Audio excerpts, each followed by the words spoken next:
Ooh, now. I wouldn't give it up for anything. You can take everything else but that, leave that till last, that's for sure, yeah.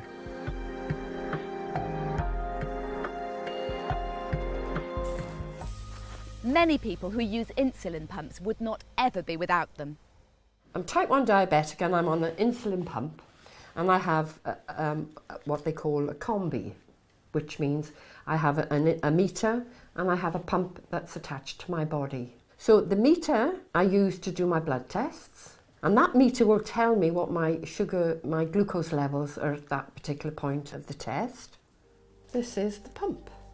That is telling me that I receive 0.71 units of insulin for that particular hour.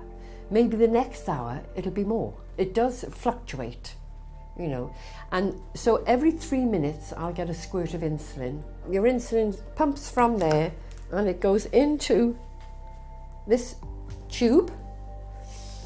Then it goes into the infusion site. So when it's ready to pump, it just pumps into the body via the tubing and the infusion set. There's 44 units in there now. When it gets down to 20 units, the alarm will go off and it'll tell me, oh, you're low. And that's it, you're ready to go. Ready to ding dong, as they say. They really do revolutionise people's quality of life. It's not to be underestimated.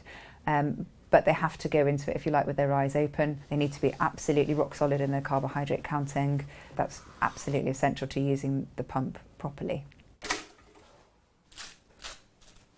That represents 15 grams of carbohydrate. So that's what I've got to put into my meter before I can put it into my body. I'm saying it's 15 grams of carbohydrate for this slice of toast. Now I'll press, yeah, that's okay. Health, yeah, that's fine. And I'm going to press and confirm. And it's telling me that I need 2.5 units of insulin. I'm going to say yes, deliver. Okay? That's the amount of insulin that I'm going to give myself. As long as I can hear that pumping, I know it's okay. Right, now that's telling me delivery completed. Pumps can be used by adults and children. To qualify, you need to be on multiple daily dose injections and understand how to adjust your insulin around eating and activity. They're particularly useful for people who, despite all that, still struggle to control their highs and lows.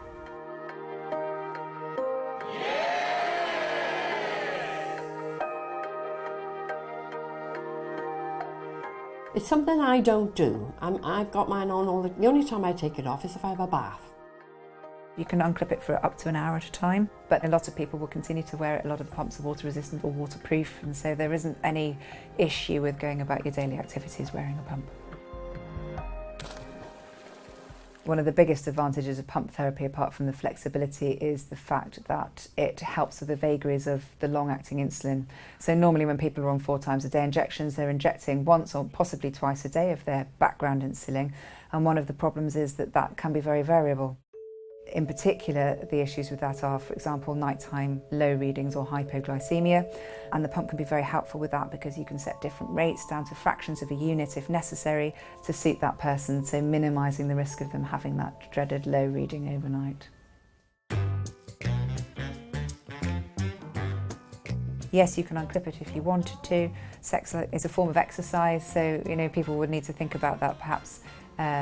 If it is planned, then thinking about adjusting their rates according to what their activity levels are, just with any other activity.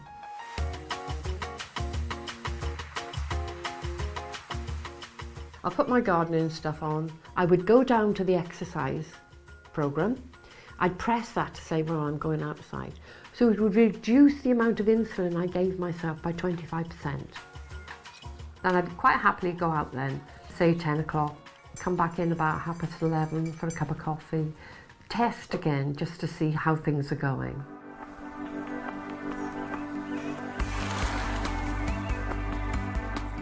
You basically got a little machine sort of clipped onto your waist that is completely discreet. So I can adjust it while I'm cycling. And if I need to add insulin before I go, then I would go to the bolus and carbohydrate. I'd put in the amount of carbohydrates that I've eaten.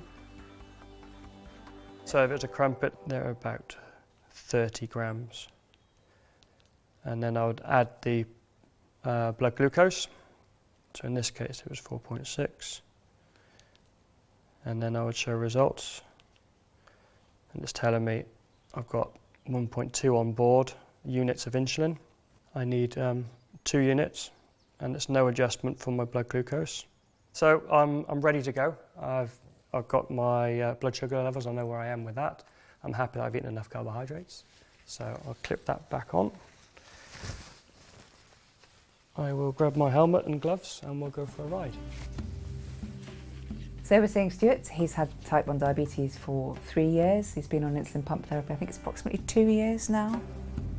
Stuart really struggled to achieve the control that he wanted to, despite putting maximal effort in. So he was monitoring 4 times a day, he was using a basal bolus insulin regimen, which is a minimum of 4 injections a day, and yet still wasn't getting to target. Also, because he does a lot of exercise, it was causing quite a lot of issues with his blood glucose profile being quite erratic. And the other thing you have to think about with exercise is, again, it can precipitate low blood glucose readings. Obviously, nobody wants that. Come and have a seat. Thanks very much. We've got Karen and Julie. Hi, Karen, Julie, all right, how you doing? I know you've seen a lot of each other. Yeah. Troubleshooting. Happy and team. Downloading, exactly. And blood glucose control, what's it? It's okay. Yeah, I have some reservations at the moment. I seem to be averaging quite high, which is good from one respect. I'm not dropping down low, so I'm not having any low episodes. The work in controlling diabetes doesn't go away. The pump is an infusion device. The brain that operates it is, it's not going to know that Stuart's about to do a 25-kilometre bike ride. Stuart needs to account for that himself. But fear not, you are not on your own. The pump is a team effort with a person who's on the insulin pump, a diabetes specialist nurse who specialises in pump therapy, and a dietitian is absolutely crucial to give advice about carbohydrate counting, insulin dose adjustment, and the sensitivities, the ratios that we set for the insulin to the meal, carbohydrate in the meal.